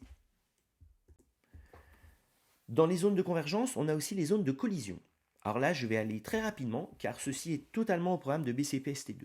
Donc moi, je vais faire juste en attendant. Qu'est-ce que c'est qu'une zone de collision ? On va voir ça ici avec l'exemple de l'Inde qui rentre en collision avec l'Asie. Donc on a une subduction de lithosphère océanique. Ici, attention, ils ont représenté que la croûte, mais il faut s'imaginer que c'est toute la lithosphère qui est en train de plonger. Et au bout d'un moment, donc ça plonge parce que c'est dense par rapport à la sténosphère. Au bout d'un moment, la croûte, elle va se retrouver ici, quoi. Et la lithosphère continentale, elle, vu l'épaisseur de la croûte, à peu près 30 km, l'épaisseur de cette colonne de croûte est telle que la densité est toujours inférieure à 3,25. Elle ne tend pas à plonger du tout. C'est ce qu'on voit représenter ici. Alors si elle est tirée vers le bas, elle plonge quand même un petit peu. C'est de la subduction forcée, ça s'appelle. Mais concrètement, souvent, ça va casser et des petits morceaux vont remonter. Ça va nous faire les écailles crustales et les grands chevauchements que l'on peut voir sur la carte quand on étudie l'Himalaya. Alors ça, c'est la collision. Hein. En fait, c'est une subduction, mais qui est empêchée parce qu'au bout d'un moment, c'est la croûte continentale qui arrive ici. Au passage, on note que des petits morceaux de croûte océanique peuvent être pris en sandwich au niveau des sutures ophiolitiques. Alors, quelles sont les signatures au niveau des chaînes de montagne? Là, c'est vraiment de la compression. Hein. Donc, il y a des failles, mais qui ne sont pas les failles normales que l'on voyait au niveau des dorsales. Là, ce sont des failles inverses. Hein. Quand je comprime, mon bloc, il fait 10 cm, à la fin, il fait plus que 9 cm. Et donc, j'ai un petit morceau qui passe au-dessus. Par exemple, c'est lui là qui passe au-dessus de celui-ci. Si la faille elle est dans l'autre sens, ce sera ce morceau qui va passer au-dessus. Quand je fais la modélisation chez moi, je comprime ce petit morceau qui fait 30 cm jusqu'à ce qu'il fasse plus que 27. Voilà ce qui se passe. Donc je pousse, et là j'obtiens mes deux failles inverses. Une qui est ici, une qui est ici. Et donc tout s'est raccourci. Ça s'entraîne donc des chevauchements ou des nappes de charriage, voire plus tard, encore une fois, donc là je peux juste aller très rapidement, donc des morceaux de croûte qui passent par-dessus des morceaux de croûte. Là, l'écaille B qui passe au-dessus de l'écaille A. D'ailleurs, en appuyant dessus, ça peut me faire un petit bassin flexural, comme indiqué dans la plaine du Pô. Bon, là, ce serait plutôt le bassin molassique suisse, qui est ici, entre le Jura et les Alpes externes. Troisième type de signature qu'on peut trouver dans les chaînes de collision, ce sont des grands décrochements. Là, on le voit très bien sur cette analogie. Là, j'ai un piston, je pousse, et donc je vois que je peux faire une augmentation d'altitude à cet endroit-là, l'Himalaya, mais je peux aussi faire partir la masse de chaque côté. C'est ce qu'on voit ici dans le petit 1, le petit 2. Des grands décrochements dus à la poussée de la plaque indienne ici. Enfin, on a d'autres signatures. Alors, des signatures pétrologiques sur les roches formées, magmatiques et métamorphiques, voire l'année prochaine. Et d'autres signatures, ce sont des bassins sédimentaires qui vont se créer. Alors les bassins flexuraux, j'en ai déjà parlé. Écaille B qui appuie sur l'écaille A avec des anomalies à la rive qui sont négatives. Exemple ici. Là, c'est la coupe XY qui est ici. Là, c'est pareil. Les apennins qui appuient. Et je peux aussi avoir, donc là, je vais juste les constater, de nombreux bassins qui résultent d'une extension cette fois-ci. Là, quand je regarde la carte de France, j'ai des failles normales. Alors ici, elles sont cachées parce que le Jura, il déborde par-dessus. Mais ici, j'ai des failles normales. Et j'ai pareil au niveau du fossé rhénan ou au niveau de la Limagne. Voire plus tard. Sur la carte du globe, la chaîne de collision en cours, c'est celle-ci. C'est au niveau de l'Himalaya. Petite remarque pour information, il y a aussi les zones d'obduction. Les zones d'obduction, ce sont des zones en convergence où des morceaux de lithosphère océanique passent au-dessus de la lithosphère continentale. On avait abordé ça dans le cours G1, puisqu'on avait parlé de l'ophiolite de Mans, qui est représentée ici en noir là. Elle est là. Elle n'est pas métamorphisée, elle est parfaite pour faire nos études du cours G1. Dernière frontière possible, les frontières en coulissage, qu'on appelle les failles transformantes. Alors on parle de failles transformantes pour segmenter les dorsales, il y a aussi du coulissage ici, sans problème. Ici, là, ça va vers la droite, alors que là, ça va vers la gauche. C'est bien une faille transformante. Sinon, des limites de plaques, par exemple, ici, bien sûr, la faille de Sant'Andrea qui découpe la Californie, qui est ici. Et cette faille, donc c'est une faille transformante, j'ai un mouvement, j'ai un déplacement relatif de cette plaque pacifique qui remonte selon le vecteur que là je suis en train de faire, par rapport à la plaque Amérique du Nord. Les failles transformantes sont représentées ici en rouge. Alors c'est logique qu'il y ait des failles transformantes. Par exemple, je veux dire, si je regarde la plaque indo-australienne, elle est en train de monter ici en direction de la plaque eurasienne. Donc à cet endroit-là, c'est de la convergence. Mais à cet endroit-là, vu la géométrie, là c'est de la faille transformante. Puisque lui, il est en train d'aller vers le haut par rapport à lui qui est en train d'aller vers le bas. Donc là, j'ai un mouvement de coulissage. Il nous reste une chose à faire dans cette grosse partie sur les mouvements horizontaux, c'est l'histoire de la quantification de ces mouvements. Alors quand on étudie le mouvement des plaques, il faut faire attention de quoi on parle. On va se poser chaque fois deux questions. Est-ce qu'on parle de mouvement actuel ou est-ce qu'on parle de mouvement à l'échelle géologique? C'est une première chose. Et est-ce qu'on parle de mouvement absolu ou est-ce qu'on parle de mouvement relatif? Alors quand on parle de mouvement absolu, c'est par rapport à un point qui est fixe. Le référentiel classique qu'on utilise en géologie, ça pourrait être le centre de la Terre, mais non, ce qu'on utilise, c'est le référentiel des points chauds. Un point chaud, c'est quelque chose qui est totalement en profondeur, qui est au niveau de des secondes ou de la limite de 670 km, qui émet donc des panaches. Les panaches, c'est pas du liquide, c'est du solide, le panache il monte, il monte, il monte, il monte, et au bout d'un moment il va fondre, il va nous donner du magmatisme qui va perforer et créer un volcan. Cet endroit-là, il est fixe par rapport à la plaque du dessus qui bouge. Ce qui signifie qu'au cours du temps, ce panache, donc, il peut me donner ce volcan, mais si la plaque, elle se déplace par rapport à lui, et que lui, il est tout le temps au même endroit, eh ben, il peut redonner du magmatisme et redonner un volcan ici numéro 2, puis plus tard un volcan numéro 3. Ça veut dire que je peux faire une succession de volcans, comme ceci, qui me matérialise le déplacement de la plaque par rapport à ce référentiel fixe des points chauds. Petite remarque hors sujet, puisque moi ce qui m'intéresse ce sont les mouvements horizontaux, petite remarque hors sujet sur l'explication du magmatisme des points chauds. Alors pourquoi ça fond à cet endroit-là? Ça fond parce que de la péridotite des profondeurs remonte rapidement, sans perte de chaleur quasiment. La température ne va pas trop changer, mais la pression va diminuer. Et donc comme pour les dorsales, eh ben, je vais franchir le solidus et je vais entraîner par décompression adiabatique une fusion. Et il y a autre chose. Au niveau du panache qui monte, la zone ici donc est chaude, elle vient des profondeurs, elle va échauffer avec une certaine inertie ce qui est à côté, et donc ce qui est à côté va augmenter de température. Et du coup, augmentant de température, en ne changeant pas la profondeur, je vais pouvoir donc échauffer, franchir le solidus, entraîner ce qu'on appelle un échauffement isobare. Et au niveau de la zone de contact ici, je vais pouvoir avoir fusion. Donc ça, j'ai l'explication du volcanisme, du magmatisme de points chauds que vous aborderez bien mieux l'année prochaine. Passons à l'exemple concret d'étude de quelques mouvements de plaques lithosphériques. Alors quand je regarde les mouvements à l'échelle géologique et dans l'absolu, je peux donc utiliser le repère des points chauds et faire cet exemple qui est tout à fait bien. Alors qu'est-ce qu'on fait ici? Donc on regarde des îles. Donc là c'est Hawaï, là il y a un point chaud actuellement, il y a 0 million d'années. Et ce point chaud il a créé plein d'îles volcaniques qui sont à la queue leu-leu, on les voit ici. Ça veut dire qu'il y a 60 millions d'années, le point qui est ici, en considérant le point chaud comme fixe, il était là avant. Ça veut dire qu'il s'est déplacé de tout ça en 65 millions d'années. Le point qui est là, Midway, le volcanisme, à l'époque, il était ici. Et en 27 millions d'années, il s'est déplacé jusqu'à là. Et donc, je peux me faire mes calculs comme ça. En calculant, je peux voir qu'entre 65 et 44 millions d'années, ici, la plaque, elle s'est déplacée comme je fais en ce moment. Et quand je calcule, je trouve 9 cm par an. Et ensuite, la plaque, elle s'est déplacée comme je fais en ce moment. Et hop, je m'arrête. Voilà, je suis là en ce moment. Et si ça continue, Hawaï, maintenant, elle va se déplacer dans ce sens. Mon point chaud générant dans le futur de nouveaux volcans qui n'ont pas encore de nom.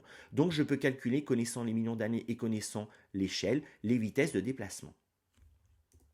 Juste petite remarque intéressante, quand on fait ça, donc on considère que la plaque, donc elle a eu un déplacement vers le nord puis vers l'ouest en gros, avec un coude, et on s'est rendu compte qu'en fait c'était pas la plaque qui changeait de déplacement, en fait c'était le point chaud qui avait migré en fait. C'est juste une petite remarque qui va donc à l'encontre de notre postulat de départ qui est que les points chauds sont fixes et ne migrent pas. Donc ça c'est un bon exemple de l'étude de mouvements absolus à l'échelle géologique. Deuxième exemple qu'on peut vous demander, c'est quand on étudie les mouvements relatifs de plaques, de part et d'autre d'une dorsale, à l'échelle géologique. Donc ça, on l'a déjà fait. On l'a déjà fait tout à l'heure, on utilise les anomalies magnétiques, et en ayant les distances et l'âge des différentes anomalies positives ou négatives, on en déduit les vitesses d'expansion. Dans ce cas-là, on parle bien de mouvements relatifs, et on est bien à l'échelle géologique. On peut aussi utiliser l'âge de la croûte océanique de part et d'autre d'une dorsale pour faire le même type de calcul. Donc quand on fait des forages, on a accès à l'âge des sédiments au contact du basalte, et donc du basalte. Donc là, par exemple, sur cette carte classique, on a donc les différents âges. Par exemple, ici, on a fait un forage. On a l'âge des basaltes, 26 millions d'années. La dorsale, elle est ici. On a un certain nombre de kilomètres, et donc on en déduit par règle de 3 la vitesse d'expansion, qui ici est de 9 km, de 9 cm par an, par rapport à la dorsale. Si elle est symétrique, on multiplie par 2. Si elle n'est pas symétrique, il faut faire pareil de l'autre côté. Donc ça, ce sont les exemples, encore une fois, de mouvements relatifs à l'échelle géologique. On peut aussi, avec l'avènement du GPS, étudier des mouvements instantanés, ça veut dire qui ont lieu en ce moment. Alors, mouvement absolu et mouvement relatif. Alors le GPS, l'idée, c'est que par triangulation, on peut connaître la position X, Y, Z d'une balise. Bon, l'idée c'est quoi? Elle est simple, hein. Là j'ai une balise qui est ici. Le satellite il va envoyer donc un signal qui va être capté par la balise. Et si je connais la vitesse du signal et je connais son T0 d'émission et son T1 de réception, je peux en déduire donc la distance satellite-balise. Je fais ça avec plein de satellites, toutes mes sphères vont se recouper en un point. C'est le principe de triangulation qu'on avait pu voir avec les séismes quand on voulait déterminer la position d'un épicentre. Alors, comment on fait concrètement pour étudier ces mouvements instantanés et absolus par mesure GPS? Alors prenons l'exemple pour comprendre. Imaginons que là on est donc deux balises et on veut savoir donc ces balises-là de combien elles se déplacent. Dans l'absolu et d'ailleurs relativement aussi. Alors sur internet on a accès aux différentes stations. On peut voir par exemple que cette station-là, qui est Tahiti, et ben, au cours des années, ici, la latitude elle change. Donc en prenant le coefficient directeur, la pente de la courbe, on a accès à de combien de centimètres elle évolue selon la latitude par an. Là, on voit que elle est en train de monter, monter, monter. Il faut regarder, en 2 ans, par exemple, elle est en train de monter de, je sais pas, 9 centimètres. On fait pareil pour la latitude. Et donc, on a de combien elle se déplace. Donc, elle est en train de monter ici de, en gros, 50 centimètres en 14 ans. Je vérifie. Donc, 50 centimètres, c'est tout ça. 14 ans, c'est tout ça. Effectivement, en 14 ans, elle est montée de 50 centimètres. Et puis pour la longitude, pareil, je mesure l'écart ici en 16 ans, cette fois-ci de 2002 à 2018. J'obtiens à peu près 108 cm en 16 ans, donc je peux tracer mes vecteurs de déplacement. Il faut toujours décomposer, selon la latitude, selon la longitude. Et ensuite, avec Pythagore, je peux obtenir la norme du vecteur vitesse, qui est ici de 7,7 cm par an. Je peux faire pareil pour la station Galapagos. Bon, voilà qui est fait. Donc elle est en train de se déplacer par là et elle est aussi en train de monter un petit peu, mais bien plus faiblement, on voit. Elle a pris juste 18 cm là, en à peu près 14 ans, quoi. Enfin, un petit peu moins. Donc j'ai mes vecteurs et donc je peux dire, c'est bon, je fais Pythagore ensuite. Et donc elle se déplace de 5 cm par an, elle. Ça, c'est dans l'absolu. Alors si maintenant je veux des mouvements relatifs, combien Tahiti se déplace par rapport à Galapagos, par exemple? Alors là, il faut que je fasse attention, il ne faut pas faire n'importe quoi. Il ne faut pas faire du 7,7 moins du 5,0. Là aussi, il faut décomposer. Alors je vais le faire tout de suite. Je vais déjà regarder selon la longitude. De combien Tahiti se déplace par rapport à Galapagos. Galapagos, elle va à 4,9 vers la droite, elle va à 6,8 vers la gauche. Ça veut dire que Tahiti s'éloigne vers la gauche par rapport à Galapagos considéré comme fixe. Elle s'éloigne de 6,8 plus 4,9. Bref, de 11,7. Ensuite, Tahiti va vers le nord, à 3,6. Galapagos va vers le nord à 1,1. Ça veut dire que Tahiti s'éloigne de Galapagos, vers le nord, de 3,6 moins 1,1 cette fois-ci, ce qui fait 2,5. Donc là, je raisonne. Quand ça va dans le même sens, il faut que je fasse moins, c'est logique. Et quand ça va dans des sens opposés, il faut que j'additionne. Et ensuite, je peux faire Pythagore. Voilà, là j'ai le vecteur vitesse de Tahiti par rapport à Galapagos, que je représente ici. Donc nous, ce qu'on retient, c'est important, ça c'est des calculs qu'on vous donne fréquemment. Donc avec le GPS, vous décomposez, vous avez les vitesses dans l'absolu, et quand vous voulez des vitesses relatives, vous faites ce que je viens de faire ici, toujours en décomposant. Donc on utilisera toujours Pythagore. Là, c'est vraiment la plaque, elle se déplace comme ceci par rapport à cette plaque représentée par Galapagos. En bilan, sur ces quantifications de mouvements horizontaux, on peut dire que les différentes études des mouvements à l'échelle géologique ou instantanée et absolue ou relatifs ont permis d'aboutir à des modèles. Par exemple, ici j'en ai présenté 2. Alors sur ces modèles, il faut bien comprendre de quoi on parle. De quoi on parle? Par exemple ici, sur ce modèle Nuvelle 1, on parle de déplacement des plaques relatifs aux échelles géologiques, aux 3 derniers millions d'années. Par exemple, ce modèle nous dit, grâce aux études qu'on a faites bien sûr, qu'à cet endroit-là, la plaque africaine et la plaque sud-américaine se déplacent, il y a une divergence, et qu'elles se déplacent relativement de 3,4 cm par an. On peut aussi avoir des modèles qui nous représentent ce que l'on a actuellement, d'une façon instantanée, et même dans l'absolu. C'est le cas ici. Par exemple, actuellement dans l'absolu, la plaque pacifique elle est en train de se déplacer très rapidement selon ses flèches. Et dans l'absolu, actuellement, la plaque africaine elle est en train de se déplacer comme ça.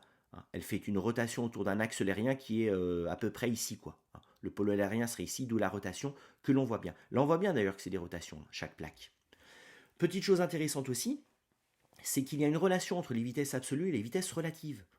Par exemple, si je vais inventer la plaque philippine, on n'a qu'à dire qu'ici elle va à 8 cm par an et que la plaque pacifique elle va à 10 cm par an, Et bien par calcul, je peux dire que la plaque Pacifique se rapproche de la plaque Philippine en relatif à 2 cm par an. Donc en calculant avec les vecteurs, mathématiquement, vecteur B par rapport au point A, ben je peux faire mes calculs. Autre chose intéressante aussi à dire, c'est qu'il ne faut pas penser que par exemple dans les zones de subduction ou les zones de dorsale, mais moi je vais prendre les zones de subduction, il y a tout le temps une plaque et une autre plaque qui vont dans des sens opposés. Par exemple, la Nascal va vers la droite, Amérique du Sud va vers la gauche, d'où une convergence. Ça c'est logique, mais ce n'est pas obligatoirement le cas. Par exemple, très bon exemple ici justement. La plaque Pacifique elle va à gauche, la plaque Philippine elle va à gauche, mais comme Pacifique elle va à une vitesse plus forte dans l'absolu que Philippine, et bien ici j'ai une zone de convergence, j'ai une subduction. D'ailleurs au passage, les frontières de plaques ne sont pas fixes. Faut pas penser que ça y est, la dorsale elle est ici, elle bouge pas. Bah non, tout bouge. Par exemple la zone de subduction qui est ici, comme elle va à gauche et elle va à gauche, la zone de subduction elle se déplace. Et la frontière donc n'est pas du tout fixe à l'échelle du globe.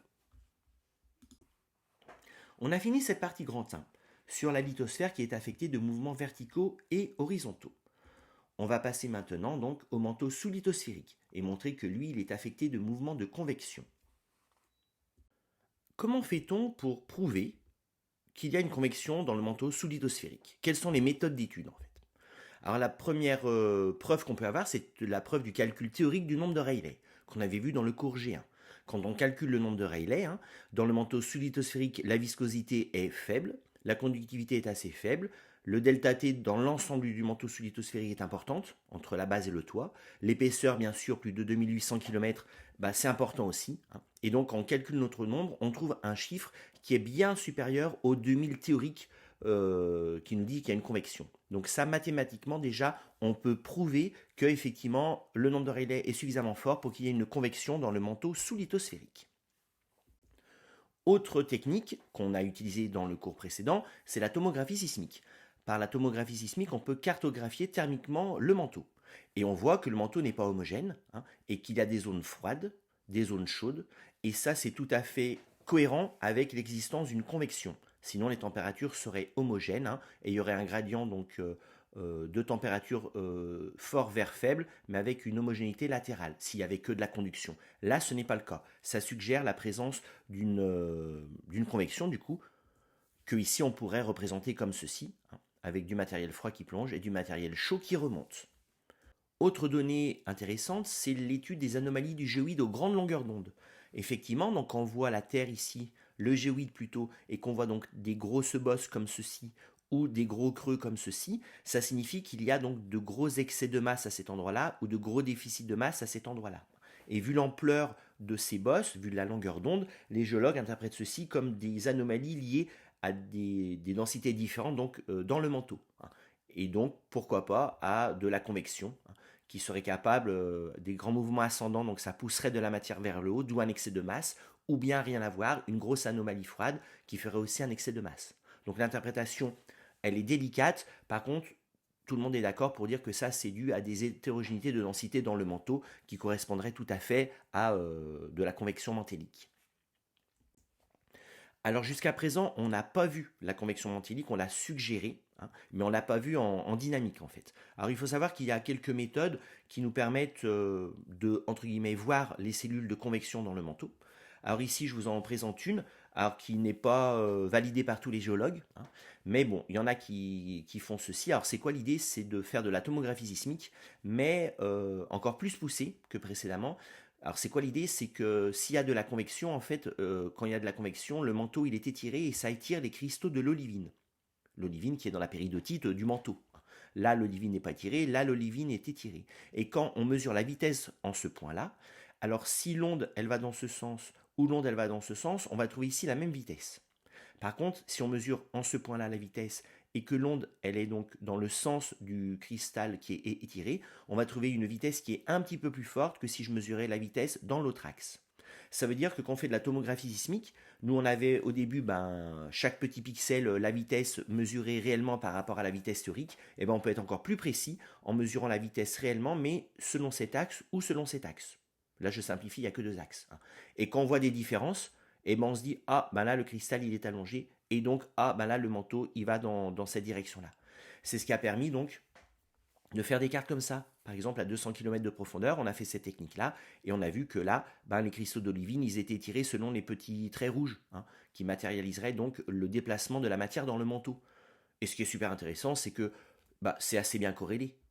C'est assez bien corrélé. Par exemple, là, on voit que le manteau, il irait dans ce sens, et qui est exactement le sens, enfin, la direction, je veux dire, du déplacement de la plaque pacifique. L'Inde, c'est pareil. C'est plutôt nord-sud, et là, c'est plutôt nord-sud. Alors, des fois, ça colle bien, des fois, ça colle pas du tout. Des fois, ça colle pas du tout. Par exemple, à cet endroit-là, ça colle pas du tout avec ce qui se passe ici. Donc, plus ou moins bonne corrélation pour cette méthode-là. La convection mantélique peut aussi s'étudier par modélisation. Alors on distingue deux types de modélisation, l'analogique et la numérique. Lors d'une modélisation analogique, donc on va manipuler les choses, on va donc créer un modèle analogique. Par exemple ici, un modèle simple, on va modéliser le manteau par de l'eau. Alors le manteau supérieur, le manteau inférieur, donc eau, ou bien si on pense qu'il ne se mélange pas, on peut mettre de l'huile et de l'eau. On va le chauffer à la base, refroidir par-dessus, et puis pourquoi pas modéliser des petits endroits où il fait très chaud par une résistance chauffante. Et donc quand on fait ça, on peut étudier les mouvements de la matière, donc par certaines techniques comme l'ombroscopie par exemple. Donc dans ces exemples qui sont indiqués ici, donc là c'est chauffé ici, refroidi ici, pardon. Donc on voit que ben, l'eau finalement elle monte, puis elle se déplace comme ça. Là l'eau où c'est refroidi, et ben elle chute. Enfin là c'est de l'huile qui est mise. Et puis ça se déplace comme ceci. Donc on arrive à voir des choses. Ça nous suggère ici des mouvements ascendants, des mouvements de plongée, éventuellement des découplages entre l'eau qui va ici à droite et l'huile qui va ici à gauche. Et puis quand on fait chauffer, donc là c'était sur le film du haut, on peut voir que l'eau va devenir peu dense et finalement va monter. Donc ça c'est un dispositif optique particulier qui s'appelle l'ombroscopie, qui nous permet de suggérer finalement des déplacements de manteau sous lithosphérique. Alors bien sûr, quand on présente ceci, là c'est juste l'idée, l'idée de comprendre ce que c'est qu'une modélisation analogique, mais là c'est pas du tout scientifique. Là on n'a rien respecté sur les rapports de viscosité ou de longueur par exemple, sur le chauffage qui est uniquement à la base, alors que nous on sait que c'est chauffé par radioactivité au sein de la couche.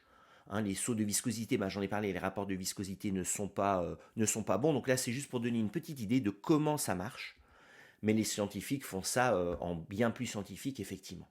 Donc les modélisations analogiques, c'est ça le principe. Les modélisations de second type, ce sont les modélisations numériques sur ordinateur.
Donc là, comment on fait? Sur l'ordinateur, on va par exemple modéliser le manteau. On prend plein de petits pixels qui représentent le manteau, autant T0, et chaque petit pixel de manteau, on va lui appliquer toutes les lois nécessaires pour que ça reflète assez bien ce qui se passe dans la vraie vie.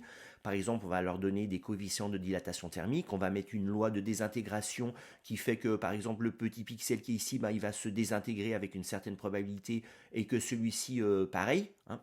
Et donc ensuite on lance le modèle au temps T0, puis donc il se passe le T1, puis il se passe le T2, etc. Et donc ben, les petits pixels vont évoluer. Par exemple, celui-ci, s'il est chauffé parce qu'on a mis une surface chaude ici, une surface froide ici et de la radioactivité, ben lui, peut-être qu'il peut se dilater. Et s'il se dilate et que sa viscosité est suffisamment faible, et ben peut-être qu'il peut du coup monter, hein. Et donc, il se passe des choses. Il suffit de suivre le modèle. Et donc, ce qu'on voit quand on fait ça bien comme il faut, et ben, on voit ceci, hein. Donc, ça, c'est un résultat de modèle. Qu'est-ce qu'on voit dans cet exemple-là? Et ben, on voit que en surface, il y a donc une couche qu'on va appeler une couche limite, hein, qui est limite entre les deux matériaux, donc qui représentent le manteau et la surface. Cette couche limite où il n'y a que de la conduction va devenir froide au bout d'un moment et va se mettre à plonger. C'est ce qu'on voit ici. Et plonger donc jusqu'au bout. Donc l'essentiel des mouvements actifs que l'on voit ici qui vont initier la convection de l'ensemble du manteau, ce sont des mouvements descendants. Ça, c'est ce qu'on voit. Et, conséquence de ceci, la matière partant en direction du fond, eh ben, je vais avoir des petites remontées. Par exemple ici, hop et hop. Donc des petites remontées qui sont passives, qui sont là pour finalement prendre la place de ce qui est tombé. Et ce qu'on voit aussi quand dans notre modèle on fait un chauffage par la base, eh ben, c'est que la matière qui est là, à certains endroits, va se mettre à monter, comme ceci. Et quand on mesure la moyenne de la température, dans notre modèle, hein, eh ben, on se rend compte qu'à cet endroit-là, donc, le gradient géothermique est très fort, hein, c'est une couche limite où il n'y a que de la conduction. Au sein du système, c'est plutôt une température qui est assez homogène en moyenne. Et puis ici, j'ai aussi une couche limite, hein, entre ce qui serait le noyau externe et le manteau. Donc ça, ce sont des observations que l'on fait juste par informatique, en fait. C'est une modélisation analogique. Mais celle-ci, elle est intéressante, je l'ai présentée parce qu'elle reflète assez bien ce qu'on peut voir. Parce qu'après, une fois qu'on a fait notre modèle, bien sûr, ça peut être n'importe quoi ou ça peut bien refléter la réalité. Souvent, ça la reflète assez bien avec des petites choses qui ne marchent pas. Auquel cas, on ne va pas changer la réalité, on va plutôt changer ce qu'on a mis dans le modèle pour essayer justement de bien illustrer ce que l'on peut nous mesurer. Alors effectivement, qu'est-ce qu'on mesure nous? On mesure que par exemple au niveau des zones de subduction, on a effectivement de la plongée du matériel froid vraiment jusqu'en profondeur, comme dans le modèle numérique. Au niveau des dorsales, on a souvent des petites remontées mais qui n'ont pas un ancrage très profond en fait, comme dans le modèle numérique de tout à l'heure. Et à certains endroits, au niveau des gros points chauds comme celui d'Hawaï par exemple, ou ici représenté Tahiti, et qu'on fait une tomographie sismique, donc ça c'est la vraie vie, et on voit qu'effectivement j'ai une anomalie négative, donc du matériel chaud autrement dit, hein, qui a un ancrage très profond, exactement comme les grosses remontées rouges du modèle numérique. Donc moi l'idée c'était juste de présenter donc les modèles analogiques et numériques et donc leur utilisation par les géologues, hein, sans rentrer bien sûr dans les détails de ce qu'on met dans ces modèles-là. Donc bilan, on voit qu'il y a une convection dans le manteau solitosphérique qui s'explique bien par la production de chaleur interne par le globe et par les caractéristiques physiques qu'on a mis dans le nombre de Rayleigh, que le moteur principal de cette convection, finalement, c'est la plongée dans la sténosphère des plaques lithosphériques qui, par refroidissement, donc, plongent au niveau des zones de subduction. Les vitesses de convection mantélique sont estimées à peu près 1 à 2 cm par an. Cette convection, elle est liée aux mouvements horizontaux des plaques. Alors lié, c'est un petit peu pénible, hein, c'est qu'il y a de la cause et il y a de la conséquence à l'intérieur. Effectivement, on a vu que les subductions, elles initient finalement la convection. Dans ce cas, le mouvement des plaques, c'est la cause de la convection. Mais à certains endroits, au niveau des dorsales, les dorsales, ce sont des ouvertures passives, hein, qui sont entraînées, d'après le modèle, par la convection. Dans ce cas, le mouvement des plaques, ce serait une conséquence de la convection. D'où le terme est lié au mouvement des plaques pour la convection. Alors, petite remarque, juste pour finir, concernant le moteur de la tectonique des plaques. Donc, on a dit qu'au niveau donc, de la tectonique des plaques, le moteur principal était la subduction, due au poids de la plaque qui plonge, hein, qui initie la convection. Il faut savoir que sur certains documents, on rajoute un moteur secondaire par rapport à la subduction, qui s'appelle le glissement gravitaire au niveau de la dorsale.